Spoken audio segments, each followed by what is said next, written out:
सो hey guys what's up, कैसे हो आप सब। आज की इस कमाल की वीडियो में एक बार फिर से मैं हूं आपके साथ में, आपका अपना दोस्त कौशल पारिक। और आज की इस वीडियो में हम करने वाले हैं क्लास 10th की चैप्टर 1 की एक्सरसाइज 1.1। और एक बात बताना चाहूँगा कि अगर आपने इससे पहले की इंट्रोडक्शन वीडियो नहीं देखी है इस चैप्टर की, तो प्लीज़ जाके उस वीडियो को देखिए, जिसको देखने से आपको इस चैप्टर का पूरा कॉन्सेप्ट समझ में आ जाएगा। तो और इसका लिंक मैंने आपको नीचे डिस्क्रिप्शन में सफलतापूर्वक दे दिया है। और एक बात और बताना चाहूँगा कि अगर आपने अभी तक हमारे यूट्यूब चैनल को सब्सक्राइब नहीं किया है तो प्लीज़ सब्सक्राइब करना ना भूलें, क्योंकि आने वाले समय में मैं इसके जैसी और वीडियो लाता रहूँगा। और एक बात और बताना चाहूँगा आपको कि इस वीडियो में हम सभी के सभी क्वेश्चन करने वाले हैं, और उम्मीद है मुझे कि इनमें से कुछ क्वेश्चन तो आपको आते ही होंगे, क्योंकि वो मैंने पहले से इंट्रोडक्शन वीडियो में उसका कॉन्सेप्ट आपको पूरी तरीके से समझा रखा है। तो नीचे डिस्क्रिप्शन में टाइम स्टैम्प दिया हुआ है, जिसके ऊपर आप क्लिक करके आपके मनपसंद क्वेश्चन के ऊपर जाकर उसको देख सकते हो, जिसका आपका टाइम बच सकता है। तो चलिए गाइस, आज की वीडियो को शुरू करते हैं। तो ये पूरी की पूरी एक्सरसाइज यूक्लिड लेमा नाम की कोई चीज़ के ऊपर ही है। अब यूक्लिड लेमा क्या है, इसके बारे में हमने इंट्रोडक्शन वीडियो में सब कुछ पहले से पढ़ लिया है। अब एक बार हल्का सा फिर से देख लेते हैं कि यूक्लिड लेमा क्या चीज़ है। तो हमें वैसे कुछ मतलब नहीं है कि यूक्लिड कौन है, लेमा क्या चीज़ है, हमें कुछ मतलब नहीं है। हमें सिर्फ मतलब है यूक्लिड द्वारा दी गई इक्वेशन के ऊपर। तो वो इक्वेशन है a is equal to B Q plus R, and where a is equal to dividend, b equal to divisor, and q equal to quotient, and r equal to remainder. तो आइए करते हैं question number 1। अब जैसा कि आपको book में दिख रहा होगा कि क्वेश्चन नंबर 1 के 3 पार्ट हैं। अब जिसमें से मैं फर्स्ट पार्ट आपको करके दिखाऊंगा, बाकी के 2 पार्ट आप खुद कर लोगे, बड़े ही आसान क्वेश्चन है। तो आइए फर्स्ट पार्ट करते हैं। तो इस क्वेश्चन में आपको क्या करना है, जो भी आपको नंबर दे रखे हैं उनका आपको HCF फाइंड करना है। लेकिन आप तो कहोगे वो तो हमें आता है HCF निकालना, लेकिन नहीं, आपको जो मेथड आता है वो मेथड होता है प्राइम फैक्टराइजेशन। अगर यूक्लिड लेमा भी आती है तो आप जीनियस टाइप के आदमी हो, अगर आती होती तो आप ये वीडियो ही नहीं देखते। तो जिसको नहीं आती उसके लिए बता देता हूँ। हम इस वीडियो में यूक्लिड लेमा से समझेंगे कि ये कैसे HCF निकालते हैं। तो आइए क्वेश्चन को करते हैं।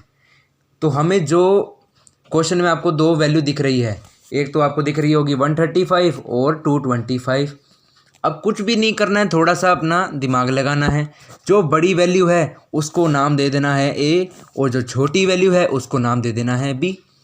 और अब जो मैंने आपको इक्वेशन बताई थी a is equal to B Q plus R, तो आपके पास a b की तो वैल्यू है ही, तो पहले उसको इक्वेशन में पुट कर दो। a की जगह आ गया क्या 225, b की जगह क्या आ गया 135।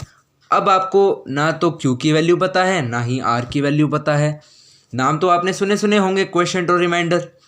तो आपको कुछ नहीं करना, बस इनको डिवाइड ही करना है।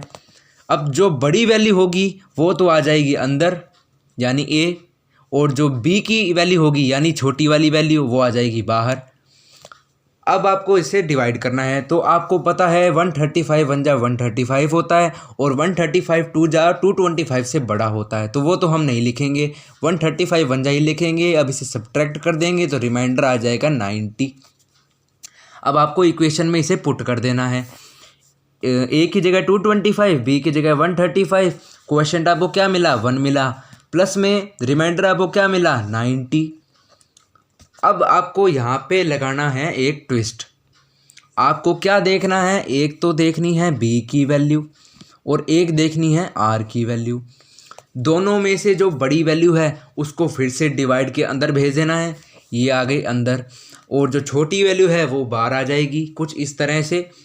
अब आपको क्या करना है, फिर से डिवाइड करना है।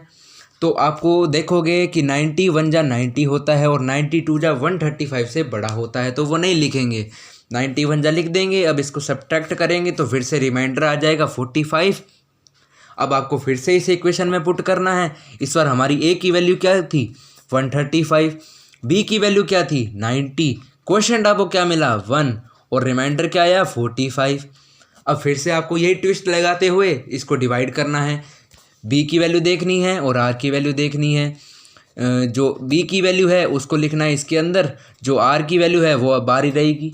तो इसको आपको सिंपली डिवाइड करना है। अब आपको पता है कि 45 2 जा होता है 90, तो सेम इसको आप ऐसे लिख दोगे 45 2 जा 90। अब इसको सब्ट्रैक्ट करोगे तो रिमाइंडर क्या आएगा 0। अब आपको फिर से इस इक्वेशन में पुट करना है।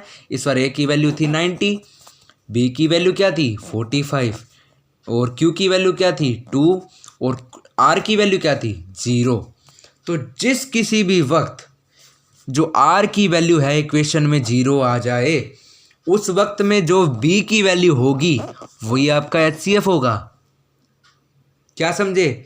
मतलब इक्वेशन में जब भी जो आर की वैल्यू 0 आ जाएगी, उस वक्त में जो बी की वैल्यू होगी, यानी इस बार बी की वैल्यू है 45, तो 45 ही आपका एचसीएफ है 135 और 225 का। तो इसी के साथ में ये पार्ट खत्म होता है। आइए चलते हैं क्वेश्चन नंबर 2 के ऊपर। तो क्वेश्चन नंबर 2 आपकी स्क्रीन पे आ चुका होगा। तो आइए क्वेश्चन नंबर 2 एक बार रीड कर लेते हैं। इस क्वेश्चन में आपको दे रखा है show that any positive odd integer is in the form of 6q + 1 और 6q + 3 और 6q + 5 where q is some integer. तो आइए क्वेश्चन का मतलब देख लेते हैं। क्वेश्चन में आपको कहा है क्या कोई ओड इंटीजर 6q + 1 या 6q + 3 या 6q + 5 की फॉर्म में लिखा जा सकता है, और जहाँ पे जो q की वैल्यू है वो कोई इंटीजर होगी। इंटीजर आपको पता ही है 0 1 2 3 -1 2 3 ऐसे। तो आइए देख लेते हैं। तो सबसे पहले मैंने आपको भी क्या बताया, इसके अंदर क्वेश्चन में पहले देखो आप, क्वेश्चन में आपको b की वैल्यू यहाँ पे देखो 6q दे रखी है, इधर भी b की वैल्यू 6q दे रखी है, मतलब सिर्फ b की वैल्यू 6 दे रखी है और इधर भी 6 दे रखी है। तो अपने इक्वेशन में b की वैल्यू 6 ही लेंगे। तो आइए लेते हैं। तो इक्वेशन लिख लेते हैं सबसे पहले a = bq + में r, और b की वैल्यू आपको क्या दे रखी है 6, तो इसको पुट कर देते हैं a = 6q + में r। तो एक रिलेशन मैंने आपको इंट्रोडक्शन वीडियो में बताया था। क्या बताया था कि जो इस इक्वेशन में जो r की वैल्यू होगी या तो वो 0 होगी या फिर 0 से बड़ी होगी या फिर b से छोटी होगी। अब r क्या है आपको पता है रिमाइंडर, b क्या है, b है डिवाइज़र। तो इस क्वेश्चन में देख लेते हैं। इस क्वेश्चन में आपको r की वैल्यू क्या मिलेगी, एक तो मिलेगी 0 1 2 3 4 एंड 5। अब क्या 6 मिलेगी? क्या 6 r की वैल्यू हो सकती है? नहीं, 6 r की वैल्यू नहीं हो सकती। क्यों नहीं हो सकती? क्योंकि अभी अभी मैंने आपको बताया, क्योंकि जो r की वैल्यू होगी या तो वो 0 होगी या फिर 0 से बड़ी होगी, लेकिन b से छोटी होगी। b की वैल्यू क्या है 6, तो 6 से छोटा 5। तो 0 से लेके 5 तक की r की वैल्यू इस क्वेश्चन में हो सकती है। अब आपको क्या करना है, आपको जो इक्वेशन मिली हुई है इस इक्वेशन में आपको r की वैल्यू ये पुट करनी है बारी बारी, फिर जो वैल्यू आंसर आएगा वो आगे देख लेंगे। तो सबसे पहले आपको r की वैल्यू क्या मिली हुई है 0, आप इसको इक्वेशन में पुट कीजिए। तो इसको लिख लेते हैं पुट r = 0। तो अब इससे इक्वेशन क्या बनी, a = 6q + में 0, और ये एक इवन नंबर है। क्यों इवन नंबर है? क्योंकि अगर आप 6 को किसी भी नंबर से मल्टीप्लाई करोगे, यानी आपको दे रखा है 6, ये जो 6q लिखा हुआ है ये 6 × q लिखा हुआ है, और प्लस में जो r है ये प्लस में है, आपको पता ही है दिख रहा है। और तो अगर आप 6 को किसी भी नंबर से मल्टीप्लाई करोगे, यानी q नंबर से मल्टीप्लाई करोगे, तो हमेशा आपके पास में एक इवन नंबर आएगा, और अगर आप उसमें प्लस में 0 कर दोगे तो भी आपके पास इवन नंबर ही आएगा। तो अब इससे इक्वेशन आपको क्या मिली = 6q, और ये एक इवन है। आगे इसके आप लिख सकते हो। आइए अब r की वैल्यू पुट कर देते हैं 1। तो r = जब 1 होगा तो इसमें इक्वेशन में क्या होगा a = 6q + में 1। तो ये एक ओड नंबर है, ओड नंबर है। अब ओड नंबर क्यों है? क्योंकि अगर आप 6 को किसी भी नंबर से मल्टीप्लाई करोगे तब तो इवन ही आएगा, लेकिन अगर आप उसमें +1 कर दोगे तो हमेशा वो ओड ही होगा। देख लेते हैं। जैसे आप 6 को 2 से मल्टीप्लाई करोगे तो क्या होता है, 6 × 2 = 12 होता है। अगर आप उसमें +1 करोगे तो वो 13 हो जाएगा। तो ये एक क्या है, ओड नंबर। वैसे ही आप ओड भी देख सकते हो, तो इसके आगे आप ओड लिख लो। आइए अब इसको आगे देख लेते हैं। इसमें r की वैल्यू क्या है 2, तो r की वैल्यू 2 पुट कर देते हैं। तो a = 6q + में 2। अब ये एक इवन नंबर है। क्यों है आपको खुद सोच के देखिए, आपको पता लग जाएगा। अब आगे पुट करते हैं r इज इक्वल टू 3। अब r पुट करेंगे तो इज इक्वल टू 6 प्लस में 3, ये एक इवन नंबर है, ये बिल्कुल 1 जैसा ही है, तो आप उसको भी देख सकते हो। और आगे पुट करेंगे, put r is equal to 4, तो आपके पास में ये इक्वेशन आ जाएगी और आगे ये इवन है। और आगे आप इसको r की वैल्यू 5 पुट करोगे तो आपके पास में ये इक्वेशन आ जाएगी और ये एक ओड नंबर है। तो अब आपको यहाँ से दिख रहा होगा कि क्वेश्चन में आपको दे रखी थी 6 प्लस में 1, एक तो आपको 6 प्लस में 1 इक्वेशन यहाँ पे दिख रही होगी जो कि ओड है, और एक आपको दिख रही होगी 6 प्लस में 3 क्वेश्चन में, और आपको यहाँ पे भी दिख रही होगी 6 प्लस में 3 जो कि ओड है, और एक इक्वेशन आपको दिख रही होगी 6 प्लस 5 क्वेश्चन में, और वही आपको यहाँ दिख रही है 6 प्लस 5 जो कि ओड है। तो क्वेश्चन के हिसाब से ये तीनों वैल्यू ओड हमें मिल चुकी है, तो ये हो सकती है। तो लास्ट में आप स्टेटमेंट इसमें लिख दो, hence every positive odd integer is in the form of 6 plus 1, 6 plus 3 and 6 plus 5। तो यहीं से आपका क्वेश्चन नंबर 2 कंप्लीट हो जाता है। तो आइए चलते हैं क्वेश्चन नंबर 3 की तरफ। तो क्वेश्चन नंबर 3 आपकी स्क्रीन पे आ चुका होगा गाइस, और जितना बड़ा क्वेश्चन नंबर 3 आपको दिख रहा है उतना बड़ा तो ये बिल्कुल भी नहीं है इसका सॉल्यूशन।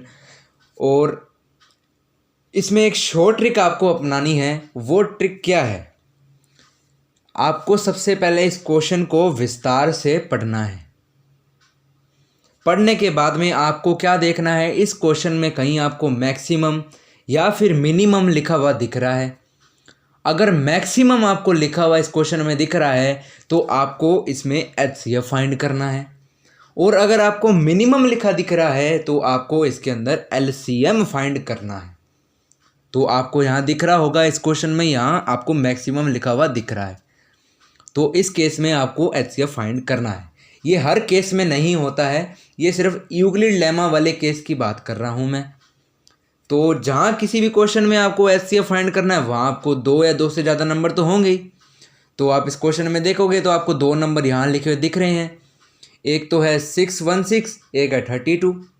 आपको इसे सेम क्वेश्चन नंबर 1 की तरह बनाना है। कैसे बनाओगे, 32,616 लिख लोगे, ये फर्स्ट क्वेश्चन बन गया आपकी तरह। अब इस क्वेश्चन में आपको क्या करना है, सिर्फ HCF फाइंड करना है क्योंकि यहाँ मैक्सिमम लिखा हुआ है, ठीक है। और तो HCF फाइंड करना आपको क्वेश्चन नंबर 1 में मैंने विस्तार से बता दिया है, और इस क्वेश्चन में मैं आपको वो सॉल्व करके नहीं दिखाऊंगा। क्यों नहीं दिखाऊंगा, क्योंकि अगर मैं सॉल्व करके दिखाऊंगा तो वीडियो ज़्यादा लंबी हो जाएगी। तो इन छोटे में आपको बता देता हूं कि जो सॉल्व करने पर लास्ट में जो HCF आएगा, यानी कि जो लास्ट में B की वैल्यू आएगी वो आएगी 8, तो 8 ही आपका इसका HCF होगा। तो आइए चलते हैं क्वेश्चन नंबर 4 की तरफ। सो क्वेश्चन नंबर 4 आपकी स्क्रीन पे आ चुका होगा। अब क्वेश्चन नंबर 4 करते हैं। सबसे पहले आपको क्वेश्चन नंबर 4 को विस्तार से पढ़ना है, तो आइए पढ़ लेते हैं। Use Euclid division lemma to show that the square of any positive integer is either of the form 3m और 3m plus 1 for some integer m। Question का मतलब देख लेते हैं कि आपको यूक्लिड्स डिवीजन लेमा यूज करते हुए ये बताना है कि किसी भी नंबर का अगर हम स्क्वायर करें तो क्या वो 3m या फिर 3m प्लस 1 आएगा, और जो m की वैल्यू होएगी वो कोई इंटीजर होएगी।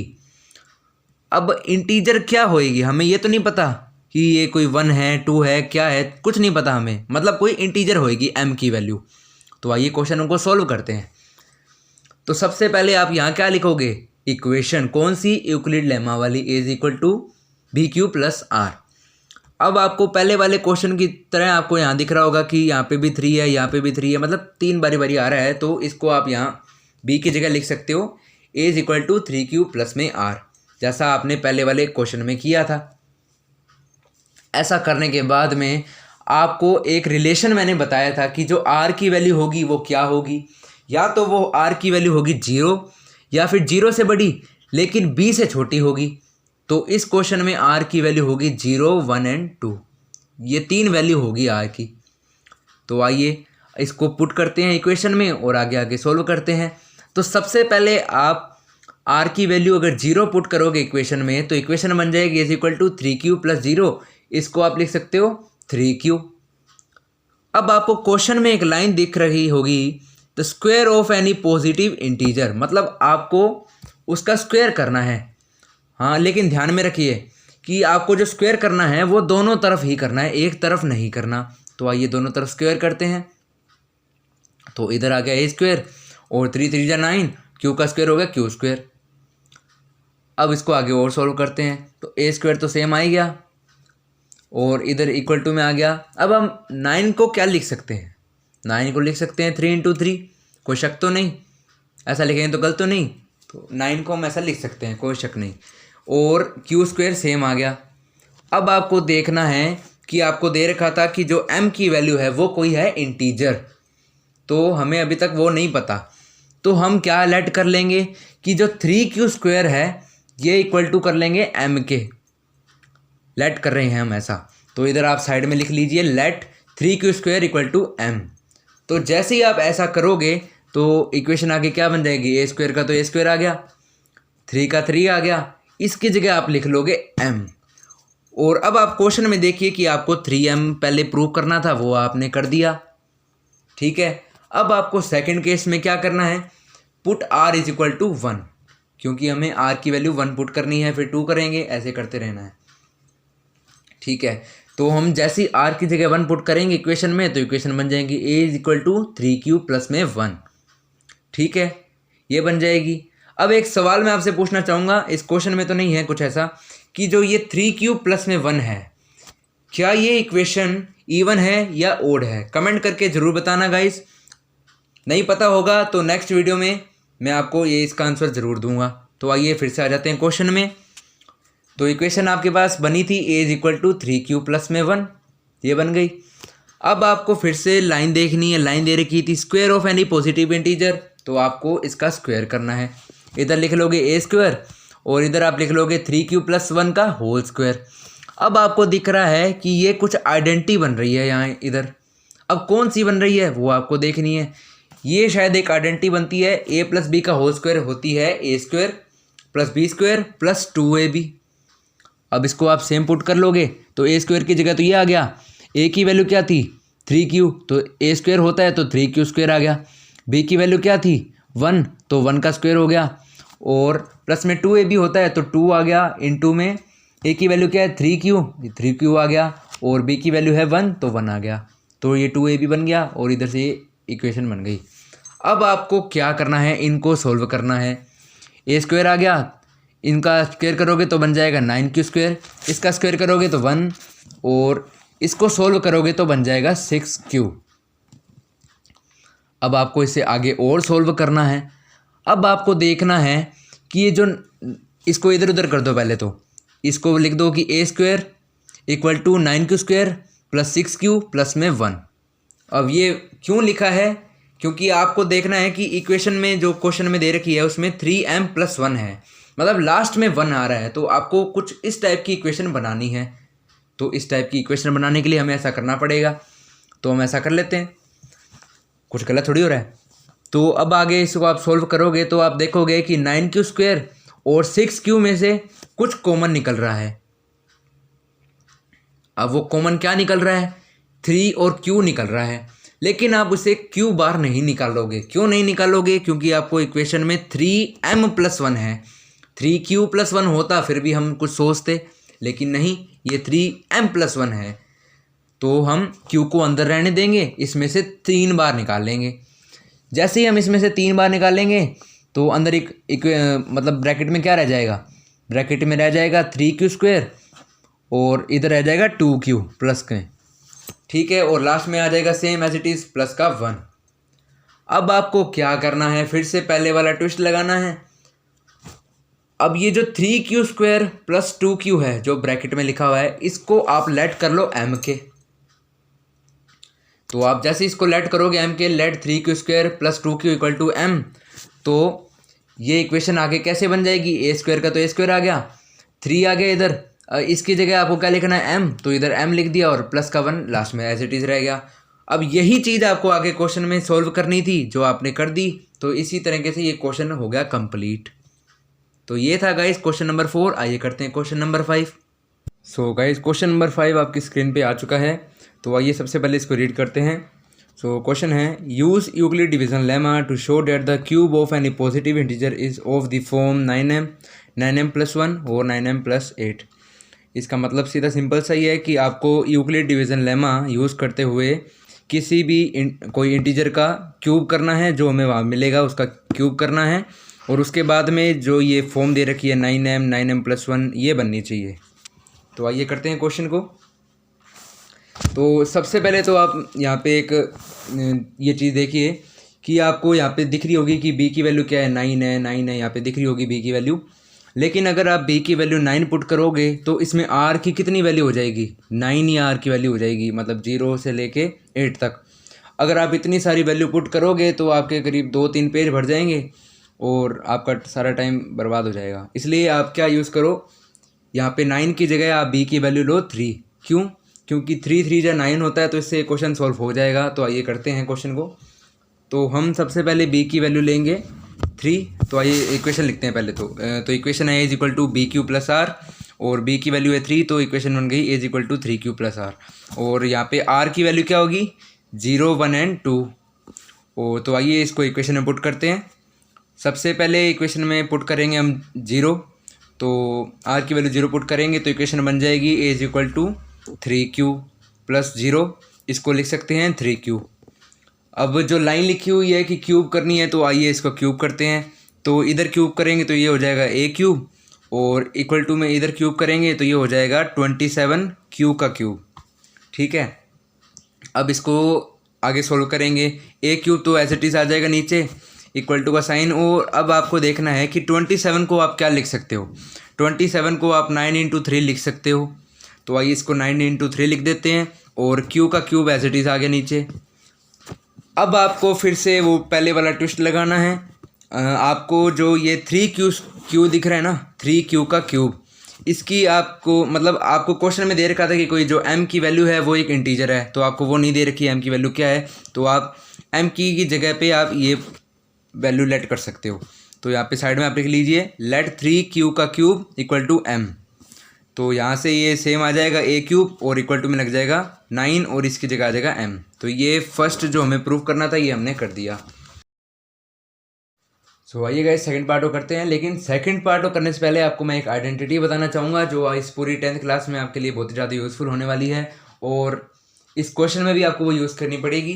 तो वो आइडेंटिटी है a + b के होल क्यूब की, जो कि होती है a³ + 3a² + 3ab² + b³। तो आइए इस क्वेश्चन को करते हैं। इस बार आपको r की वैल्यू पुट करनी है 1। तो जैसे ही आप r की वैल्यू 1 पुट कर दोगे आपकी इक्वेशन बन जाएगी h = 3q + 1।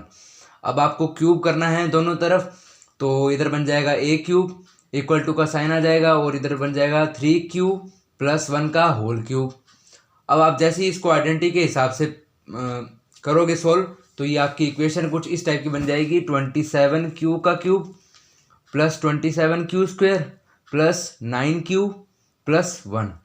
अब आपको क्या करना है कि पहले तो देखनी है क्वेश्चन में आपको बनाना है 9m+1, तो +1 को लास्ट में ही रहने देते हैं, और जो भी ये 27 9 में से आपको कुछ कॉमन निकालना है। तो इसमें से 9 आपको दिख रहा है कि कॉमन निकल रहा है, तो इसमें से आप 9 कॉमन निकालोगे तो नीचे क्या रह जाएगा, a³ इक्वल टू में 9 कॉमन निकाल लिया हमने, और ब्रैकेट में आ जाएगा 3q का क्यूब + 3q² + q + 1। ठीक है, अब आपको m की वैल्यू लेट करनी है, ये जो ब्रैकेट में लिखी हुई है। तो इस साइड में आप लिख लीजिए कि लेट m = 3q का क्यूब + 3q² + q = m। तो अब जैसे ही इसको आगे लिखेंगे तो ये बन जाएगा a³ इक्वल टू 9m + 1। तो इसी के साथ में आपका सेकंड पार्ट पूरा होता है। तो अब करते हैं थर्ड पार्ट को।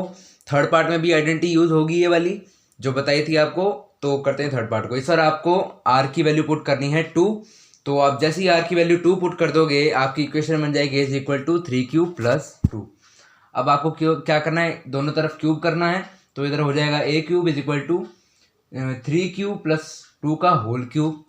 ठीक है, अब आपको इसमें आइडेंटिटी यहाँ पे यूज़ करनी है। तो जैसे ही आप ये आइडेंटिटी यूज़ कर दोगे तो ये इक्वेशन बन जाएगी कुछ इस टाइप की, a³ इक्वल टू 27q का cube plus 54q² plus 36q plus में 8।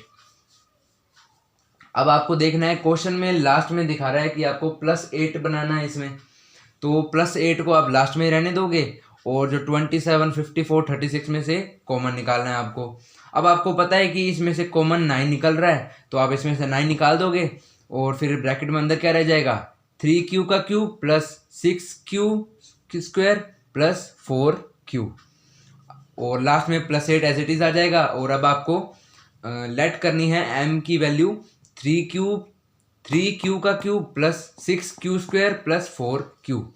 अब जैसे ही आप ये वैल्यू लेट कर लोगे m की, तो लास्ट में बच जाएगा a³ = 9m प्लस 8। अब यही आपको इस क्वेश्चन में प्रूव करना था, जो कि आपने कर दिया।